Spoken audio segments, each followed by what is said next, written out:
Hello and welcome to the final day of Advent. What's she doing in the studio, you're probably wondering?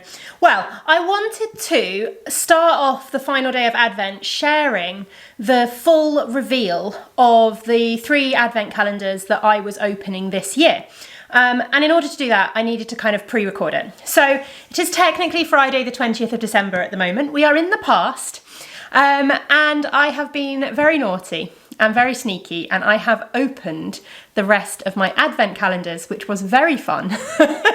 I have caked them all up and I am going to share them with you. I wanted to open them all before we went away because I didn't want the faff of having to take the little bags with me and trying to keep them in the right order while we were away and everything like that. And I just knew it would be less stressful for me if I got it all done before we went, and then they're all caked up, all sorted, they've got all of their numbers on them. And they're ready to go. So I will flip you around in a second and give you some full reveals of those.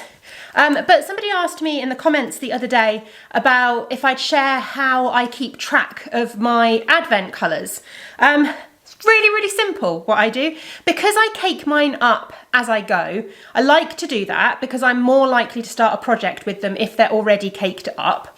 I don't tend to do that with full skeins that come in, because if you cake things up and leave them caked for a long time, it can actually just put a bit of strain on the yarn and weaken it slightly. So really you should only cake the yarn when you're going to use it. But I don't think that matters as much with minis because minis tend to be caked quite loosely anyway, so I'm not too worried. But yeah, so I will simply cake up the mini. I leave a little bit of excess end to wrap around the middle, and then I will do a little bit of paper just like that with the number on and slip it through that end to just keep them so I know which one is which day, and then they can just go in a project bag or a box or whatever until I'm ready to use them. So yeah, as simple as that. That's what I tend to do. Right. Let's show you some Advent reveals. The other reason I wanted to do this at the studio was because we get way better lighting. Anyway, here we are with the Lonely Knitter Advent of all of time and space. So as you know, I'm knitting a Habitation throw with this. I'm still only on day 3, but we've got days 1, 2 and 3 in here. And here we go, round through the days. I really love what Laura's done with this, because although she said it wasn't going to be a fade, and it isn't a pure fade, the colours definitely fade from one to another and flow really nicely. And I love that we've ended up back at pink where we started with pinks and blues as well. So yeah, really pretty Advent there. So here is the Henny Penny Makes Advent calendar. Again, definitely went through a kind of fade, not a pure fade, but a beautiful kind of mix of colours that have all gone together beautifully. We started here with day 1, moved through the pinks, into the oranges and reds and yellows, into purples and blues, and then greens, coming back into greens and purples, which went really nicely back to number 1 at the beginning. Beautiful. And then finally we have the Blue Fern Yarns Advent. This one was definitely a circular fade, and the colours are absolutely stunning. It was apothecary themed. I've got her little mood board in the middle there. And one of the things that was really nice is it came with a very apothecary themed thing. If my camera would focus.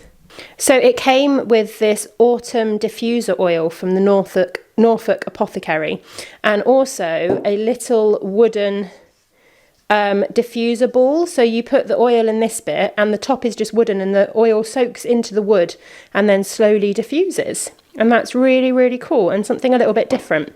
So anyway, the colours. We started right here with day 1. Moved through the blues to the purples, purples to burgundies, burgundies back round into greens. I thought this was really interesting, the movement from burgundy to green. Really lovely. It's not something I would have thought of doing. And then into the greens, and then the greens back through the blues to finish up with this darker blue just here. So there we go. full Advent reveals. I hope you've enjoyed that. The other thing I caked up while I was at the studio is my Christmas Eve cast on. I went back through the votes from the original Help Me Choose My Christmas Eve cast on video, and by far the winner was the Chromatic Yarns Oh Christmas Drag colourway, which is this one here. So I have caked it up, all ready to take away with me and ready to get cast on. Exciting things. I will now send you back forward in time. Forward from me, but back to where you are currently, maybe? I don't know. This time travel thing is confusing. And leave you with some lovely Christmas Eve festivities. We made it for a beach walk in the end. Yay! This is Kennock Sands, and it's a beautiful day actually for a lovely little walk on the beach.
Arthur? Yes? Is the water nice and warm at this time of year?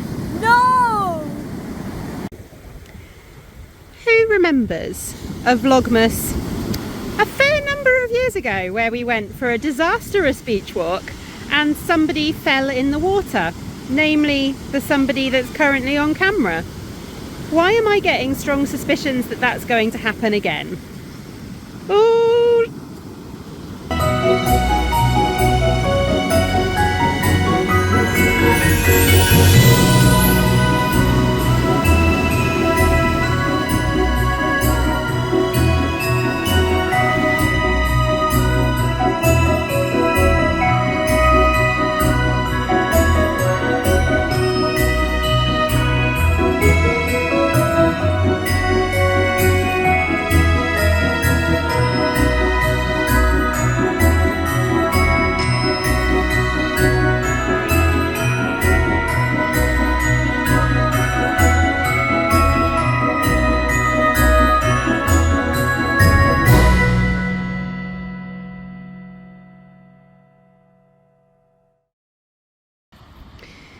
I love the coast path ponies. I think they were introduced by the National Trust as a way of managing the grasslands and stuff around the edge of the Cornish coast path. But they're just wild, they just roam wild on the coast path, and they're really fun when you come across them.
veg prep has been pretty much sorted for tomorrow, which is nice.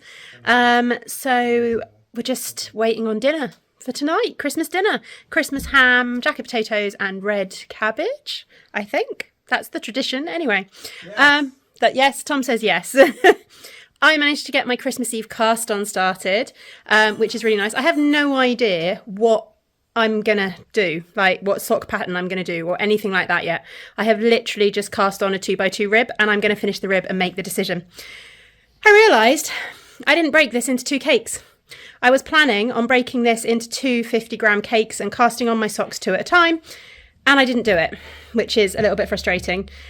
Somebody commented on the video when I was talking about that, about casting on from both ends at the same time, but I think I might get into a tangled mess. I'm not sure that's the best idea. I don't know. Anyway, I'm just going to go with the single one, I think, for the moment. And then what I might do is once I'm home, I might pull from the centre of the ball and cake up 50 grams and just have a slightly squishy cake for one half of it and then cast on the second one. But I need to make a sock pattern decision first, really. Hello, everyone. It is the end of Vlogmas. This is it. This is the final bit. Yay! Thank you. So you excited Vlogmas is finishing? Yes, and then you're not going to dress everywhere. Not getting stressed everywhere. I need to get... It's not been that bad. It's not been that bad. No. Thank you all very, very, very much for watching. I looked yesterday. I haven't looked today. I looked yesterday at the revenue that we have generated through all of the Vlogmas videos and all of the views and everything so far. It will take me up to the 22nd of December because it does a couple of days late, basically. And as of the 22nd of December, we were sitting at £95 in the revenue for YouTube. And of course, as we said earlier in the month, that is all going to charity. That is going to Dundee Bairns, who are a charity that support children living below the poverty line in Dundee. So by the end of December, we will easily have topped over that £100 that we were hoping to raise this month. So that is brilliant. Yeah. So yeah, we couldn't have done that without your help. So thank you very, very much for watching. And if you liked this year's Vlogmas, don't forget to like and subscribe so you can watch next year's. That is true. And stuff in between. Yep. Make sure you like and subscribe. That is true. And also, I'd like to just add, if you enjoy this kind of behind-the-scenes family content, then you might consider joining Helen's Patreon. Where you get this kind of behind the scenes content, and I think you get advanced access. Yeah, you get 24-hour early access to all the podcast stuff. You get 3 extra vlogs a month. You also get access to our Discord Knit and Natter, as well as a giveaway every month, and our book club, our Patreon book club as well. There's all kinds of stuff. Yeah, it's about £4.50 a month, I think, something like that. Link in the description. That's a very good deal. Anyway, my battery is flashing and I don't have another one charged. So and there's one more thing we need to do. There is one more thing we need to do to finish off Vlogmas for 2024, and that is Joke of the Day!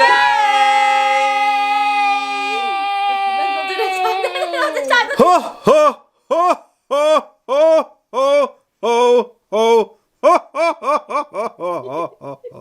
What goes black, white, black, white, black, white? I don't know. What goes black, white, black, white, black, white? A penguin rolling down a hill. Thank you for watching. Goodbye. Happy Christmas.